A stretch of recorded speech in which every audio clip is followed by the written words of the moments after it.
the Continual Story for November 15th in the Salem region. Hang on a second. Okay. It's not. Uh-oh. Okay, let me just...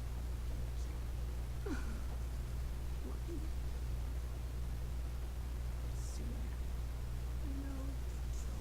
That's how we're listening on the screen. Okay. Okay. It was a day like any other in Singapore, Montana, until the zombie stripper pirate ninja monkey narcoleptics attacked, totally obliterating everyone that opposed or hadn't managed to catch one asleep. They were headed up by the dreaded Captain Bushido, a fearsome fiend who wore a large red hat with green plumage. Bushido was not always a fearsome fiend who wore a large red hat with green plumage. Once upon a time, he had been merely a frightening fiend who wore a large hat with red plumage. Bushido came to the conclusion that fearsomeness was all about green plumage. Ironically, the great green mythological Cucamonga bird dived down from the sky and seized Bushido, carrying him high up into the stormy and lightning-filled sky. Their fearsome battle lasted the course of 7 days and 7 nights, after which plumage showered down from the sky like downy snowflakes, and Bushido's endurance was nearly spent. In the haze of exhaustion, the ghost of Obi Ben Dover came to him, proclaiming, "Go seek yourself, and he will give you another plot twist." But he was dead wrong, which he thought was such a strange turn. Sorry, bad handwriting. Turn of phrase, since he wasn't really dead for being wrong, or so he hoped. Working under the delusion that he was right because he was a man, he believed that he was always right. Wow.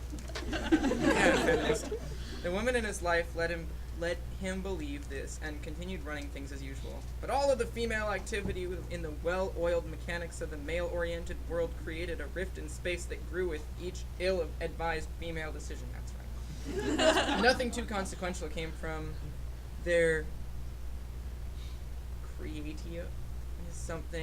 creation of this gift, but something very strange in the form of a large anthropomorphic bunny did emerge from it. Oh my. What the hell? It exclaimed in a fit of confusion, obfuscation, and a bit of constipation.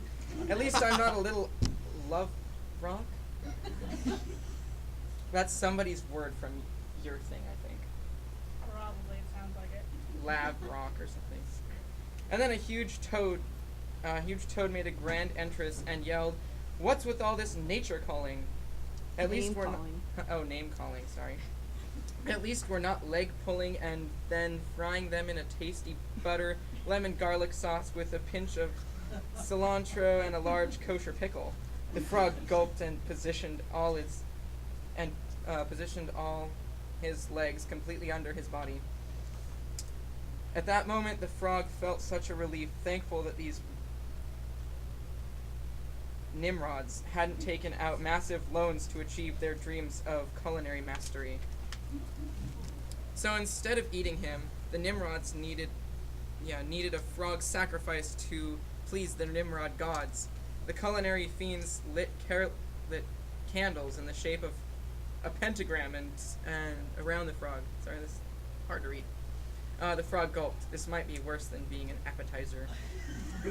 They started chanting in gibberish with the frog in the center staring at them. When they all closed their eyes to finish the sacrifice, the frog thought, "Screw this," and he hopped off far enough to be safe, but close enough to see what happened to the Nimrods that were trying to kill him. Nimrods, he reminded himself, only meant Hunter. Hunter? The cartoon character, Bugs Bunny, had used the word so often in his harassing Elmer Fudd that the most people now took the word for a put-down. Nimrods were not fools, but dang evil killers. I'm gonna go with that. But with no one else nearby, isolated in the middle of a wilderness with only the horde of Nimrods hunting him down, there was only one thing left to do.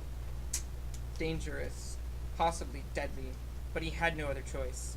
From his coat pocket he drew out a roll of duct tape a can of WD-40, and a bacon sandwich. The hunters on his tail were about to get what was coming to them.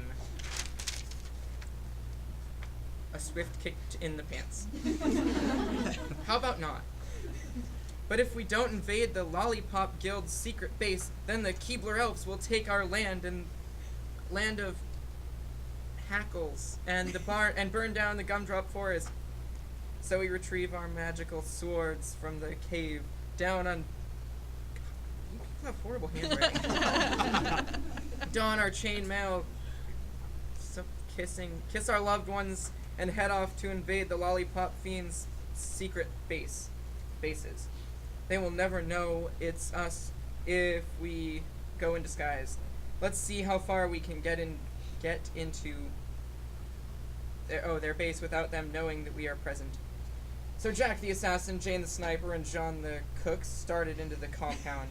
Everything went well until John smelled bacon cooking and wondered if they had a good method for keeping the bread in a BLT from getting soggy. Jack and Jane tried to stop him, but the desire for a perfect BLT ruled his mind. Jack and Jane were too late. He ate the BLT and was killed by PETA shortly thereafter. Jane rose from the dead to seek her vengeance upon all the living, and went, I think was supposed to be there, went to PETA first. They refused to help her, and which made her desire vengeance even more, and so she decided to fight them. The epic fight then ensued. Everyone participating drew lightsabers and took up the stances. She fought her way through the crowd of undead ninja pirates, taking them down one by one with her lightsaber as though they were droids under the power of the Sith. Die! She shouted. Then fought until they were all dead. Finally, she was the last one alive. She would be allowed.